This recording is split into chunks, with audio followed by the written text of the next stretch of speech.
네, 총선에 참패한 새누리당 정말 문제죠. 얼마나 문제냐면 드디어 저희 탑10에서 9번째 소식으로 밀렸습니다. 오늘은 말이죠. 홍준표 경남지사까지 한마디 하고 나섰습니다. 한번 이재명 차장 어떤 내용을 했나요? 지금 오늘뿐이 아니라 계속 연일 홍준표 경남지사가 트위터에다 혹은 자기 하여튼 SNS에 글을 올리고 있습니다. 오늘은 친박, 탈박, 돌박, 신박 여러 박들이 있는데 국민들이 듣기에도 역겹다. 박근혜 8기 정치 이제 그만해라. 라고 바른 말이죠. 늘 바른 말을 했습니다. 근데 문제 이런 거죠. 지금 사실 친박 해체해야 된다. 이건 얼마 전에 당 상임 고문들도 한 얘기고요. 모두가 다 얘기를 합니다. 개파 정치 이제 끝내야 된다. 네. 왜냐면 이번 총선에서 어쨌든 친박, 비박이 서로 갈리며 싸우면서 결국 스스로가 너무나 유리한 선거 구도를 깨버리고 참패를 스스로가 가져왔기 때문에 네. 개파 정치 해산해야 된다는 건 틀림없는 사실인데 중요한 건 누가 어떻게 할 것인지 구심점을 모두 잃어버린 거죠. 그래서 지금 누구도 먼저 나서서 할 수 없는 그런 굉장히 답이 나오지 않는 상황에 내몰리고 있습니다. 홍 지사가 저 페이스북에 쓰면서 또 뒤에다가 박근혜 없는 새누리당을 이제 만들어야 된다, 자강해야 된다, 자력갱생해야 된다 이런 얘기를 했는데요. 권철현 상임고문도 비슷한 얘기를 했습니다. 새누리당의 원로인데 무슨 얘기했는지 일단 한번 들어보겠습니다. 친박이고 진박이고 이제는 지긋지긋하고 국민들이 만약에 그런 말이 한 번 더 나오면 이제 용서하지 않을 것이다. 얼굴만 보면 그 생각이 나는 사람들은 뒤쪽 빠져라. 대통령께서 친박 해체 이런 말 두 번 다시 내지 마라. 친박, 진박 단어를 사용하거나 그런 느낌을 주는 행위를 하는 사람들은 이제 용서하지 않겠다 하는 강한 발언을 해 주셔야 됩니다. 자, 이재명 차장.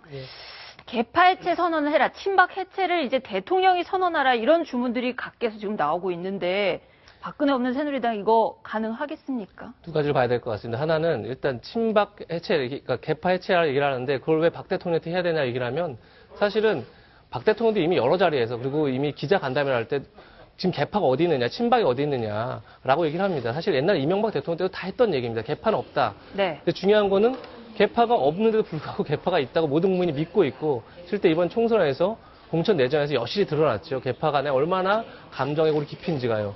그럼 그걸 누군가 해체해야 되는데 해체를 선언할 수 있는 게 지금 박근혜 대통령밖에 없습니다. 실질적으로. 네. 그럼 박 대통령이 말로 지금은 친박이 없다라고 한다고 해서 과연 국민들 믿겠느냐. 그럼 결국은 박 대통령이 어떤 인사권을 통해서 친박보다는 비박을 중용하는 모양을 보여서 자연스럽게 국민이 그걸 인식시켜야 되는데 과연 거기까지 갈 수 있겠느냐. 첫 번째 이제 숙제가 그거고요. 네. 두 번째는 어쨌든 박근혜 대통령이 지금 그렇다고 당에 누가 당대표가 되라, 누가 원내대표 되라 이렇게 얘기할 수가 없습니다. 그 자체가 당에 굉장히 월권이 되기 때문에 그렇다고 그러면 이제 결국 개파를 박 대통령이 해체하더라도 다음에 당을 끌어갈 구심점이 나타나서 당을 이끌어야 되는데 사실 그럴 수 있는 추동력이 없다는 거죠. 따라서 이제는 어떻게 보면 각 개파의 수장들이 모여서 다시 좀 테이블 만들어서 거기서 뭔가 또한 이렇게 생산적인 논의가 이루어져야만 지금 이 내부를 수습할 수 있지 않을까 이런 생각이 듭니다.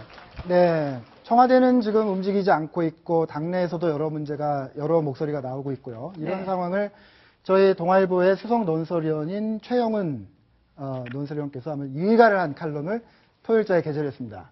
예, 구자영 차장 어떤 내용인가요? 네, 이런 대통령의 무신경에 분노를 넘어 우라가 치민적이 잦았다. 이제 나는 포기했다. 스트레스 받지 않기로 했다. 변하지 않는 사람에게, 변할 수 없는 사람에게 자꾸 변하라고 하는 것은 야만적인 폭력일 수 있다.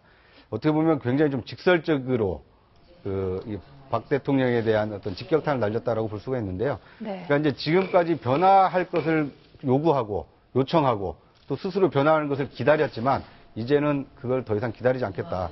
사실상 이 최후 통첩성 글이 아닌가 싶습니다.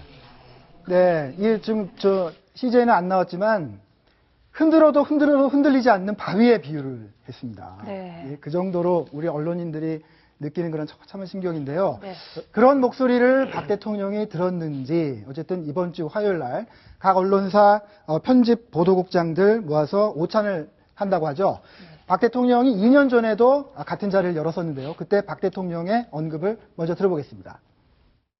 새 정부 출범 후에 처음으로 이렇게 뵙게 되는 것 같습니다. 저는 언론이야말로 우리 국민과 정부와 국회를 이렇게 잘 이어주는 소통의 역할을 하는 곳이라고 생각을 합니다. 그래서 오늘 긴 시간은 아니지만 편히 그 점심 식사하시면서 또 좋은 의견 많이 들려주시기를 바랍니다.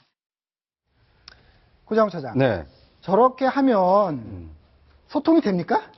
일단 그 언론사 간부를 초청한 것은 저는 소통으로서 굉장히 좀 중요한 의미가 있다고 봅니다. 네. 왜냐하면 언론사 간부들은 인사권자가 대통령이 아니지 않습니까? 네. 네, 그렇기 때문에 국민의 얘기를 가감없이 전달할 수 있는 통로가 언론이 될 수 있다고 생각하기 때문에 대통령이 이제 지금까지는 뭐 신문이나 방송을 통해서 간접적으로 전해드렸다면 이제는 그 종사자들 또는 그 책임지고 있는 사람들의 얘기를 좀 직설적으로 좀 들을 수 있는 계기가 되지 않을까 싶습니다.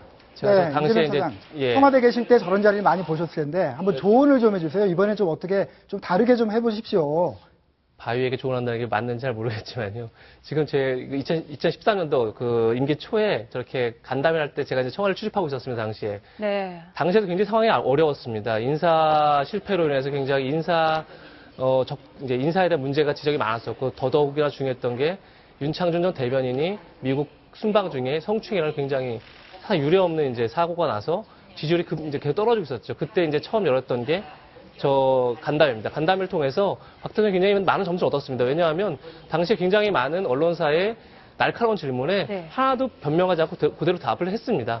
이번에도 결국 다른 정답이 없는 것 같고 언론에서 궁금해하는 것들, 결국 국민이 궁금해하는 것이기 때문에 거기에 대해서 정확하게 본인 생각을 얘기하는 게 굉장히 중요한 것 같습니다. 네, 전국 반전에 좋은 기회가 되기를 기대해 보겠습니다.